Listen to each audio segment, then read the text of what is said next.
Nosso assunto agora é o Fundeb, né? É o Fundeb, que é o Fundo de Manutenção e Desenvolvimento da Educação Básica e de Valorização dos Profissionais da Educação. Rapaz. E há uma preocupação dos prefeitos, que é o seguinte: os prefeitos alagoanos estão apreensivos com o vácuo fiscal enfrentado pelas administrações municipais devido à estimativa feita pelo governo federal sobre o valor do Fundo de Manutenção, que é o Fundeb, né, que consideram superestimada. Para falar um pouco, para a gente explicar um pouco essa situação, nós estamos aqui com o Luiz Geraldo, ele que é assessor técnico, Luiz Geraldo Monteiro, que é assessor técnico da Associação dos Municípios Alagoanos. Explique para a gente como que é esse cálculo, para que as pessoas entendam o que acontece e qual é a principal reclamação dos prefeitos com relação ao Fundeb. Na verdade, o que vem ocorrendo nos últimos 6 anos de existência do Fundeb, nós temos, nesses últimos 6 anos, 3 anos que as estimativas do Fundeb não são cumpridas, ela vai para baixo. Então o prefeito se planeja no início do ano com toda uma despesa, o reajuste dos professores, o pagamento das despesas de manutenção da educação, investimento da educação, e faz um planejamento ao longo do ano. E esse planejamento é baseado em uma estimativa que sempre é publicada por uma portaria interministerial no início do ano. Agora, em 2014, por exemplo, já foi publicada a portaria 19, onde estabelece que o valor aluno fica em R$ 2.285. Este valor aluno é que vai estimar toda a receita dos municípios, dos estados. E esse valor compõe esse fundo. Lá na frente, esse valor é alterado. E, em regra, está sendo alterado para baixo. E o valor que estava estimado em janeiro, chega no final do ano, como aconteceu agora em 2013, é reduzido. Em 2013, o valor estimado pela portaria 1496 foi de 2.243. Todo o planejamento do município se deu nesse valor.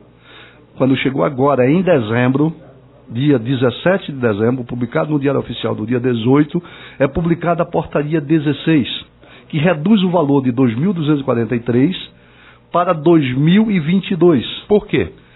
Porque a estimativa que foi feita pela portaria 1496 foi uma estimativa acima da capacidade de arrecadação da União, dos estados. Porque há de salientar que o fundo, muita gente pensa que o Fundo do Desenvolvimento da Educação, o Fundeb, é um fundo de competência da União. Ela só é competente para administrá-lo. É um fundo dos estados.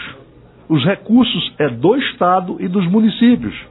A União entra complementando se o Estado não conseguir cumprir dentro do recurso que ele tem para aplicar na educação, nos 20%, não conseguir cumprir o valor aluno que ele estimou.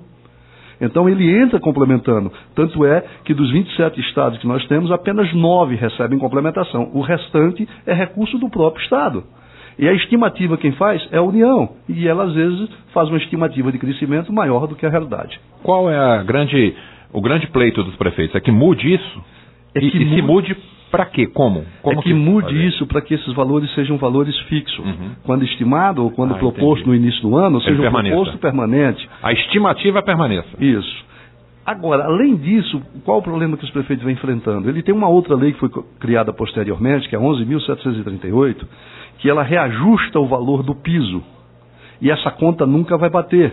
Porque o piso é reajustado por valores que são fechados, mas também estimados. Então o valor do piso é feito... Ele é variável, é o piso? É variável. Mas eu pensei que o piso fosse único. Ele é variável na estimativa, porque ele é feito de um valor estimado de um ano para o outro. Então quando eu estimo o valor do piso e pego essa estimativa, porque ele é referente, o reajuste dele é referente ao valor aluno, que em regra é diferenciado da questão da correção monetária e da inflação. Perfeito. Eu tenho um desastre de contas. Por quê? Eu vou te dar o exemplo de 2010 para cá. Se pegarmos a receita de 2010 do Fundeb até 2013, nós temos um crescimento de receita de 21%. Em compensação, se pegarmos o reajuste dado ao piso de 2010 a 2013, nós temos um crescimento de 52%. Isso só na base, só no reajuste do piso. Além do reajuste do piso, tem os planos de carreira, que a cada 3 anos, em alguns municípios, que são planos feitos em 2000, em 1998, em 99, a cada 3 anos, em alguns municípios tem mais 6% de reajuste. E este piso é para nível médio. E a maioria dos planos de carreira diz que do nível médio para o nível superior há um incremento de 50%. Então, as contas dos municípios e do Estado, se não tiver um bom planejamento e uma modificação desses dados, não irão bater.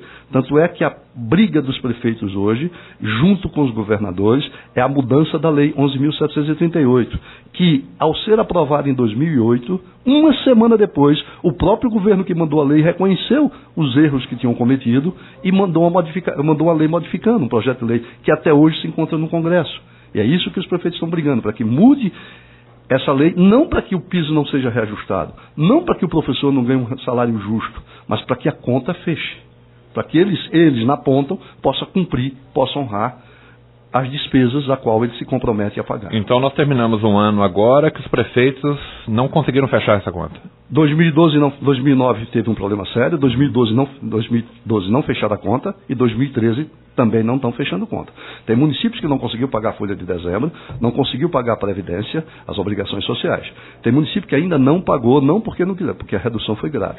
Tem municípios que teve redução de 8 milhões de reais. A folha de 4 mil, então ele ficou com a redução de 4 milhões, ele teve uma redução de praticamente 2 folhas.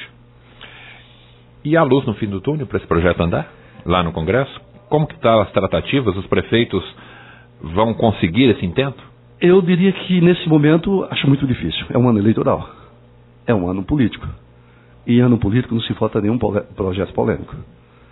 Então, 2014, com certeza, as regras permanecem. Mas, sendo ano político, os prefeitos, numa eleição, né, numa eleição dessa majoritária, eles não são tratados como, entre aspas, cabos eleitorais, né? E talvez teriam uma facilidade, já que o projeto é polêmico, porém, os beneficia. Não, essa equação não está sendo fechada? Não está sendo fechada, porque na outra ponta tem uma categoria organizada, comandada pelos sindicatos fortes, né, onde tem uma CNTE, a Confederação Nacional de Trabalhadores, que também tem uma força muito grande e tem muita ligação com o partido que está no comando do país. E para que isso seja efetuado, é preciso essas lideranças também não ter atuação, e eles têm uma atuação muito forte. Então você tem 2 grupos de atuação. Essa polêmica geraria um empate muito forte, muito pesado. E nesse momento os políticos, os deputados federais, senadores, o presidente da República não quer mexer nisso agora. Então isso está parado. Então, como que os prefeitos estão administrando isso? Olha, alguns não pagaram, como você disse, alguns não pagaram. Problema. Mas e aí? E aí? Ele tem consequências graves. Ele tem uma lei da responsabilidade fiscal que eles vão se responder por isso.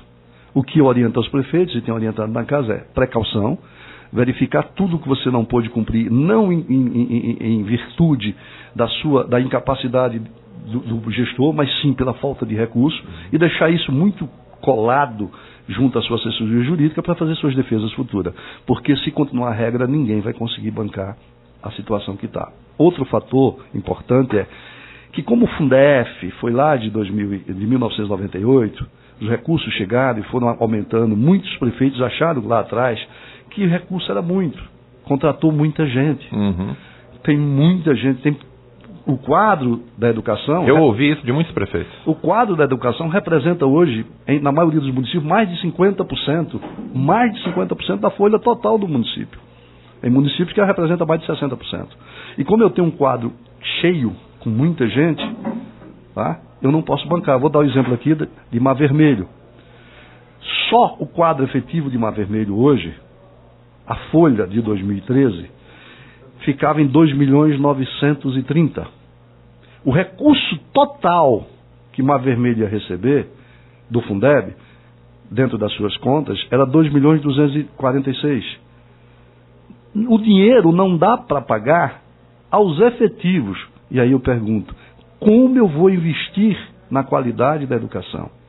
Como o município vai fazer uma infraestrutura boa, comprar material didático, investir em capacitação, investir em imobiliário, investir principalmente na decência do aluno receber uma educação de qualidade? Os municípios ficam fazendo de conta que estão fazendo a educação e pagando folha.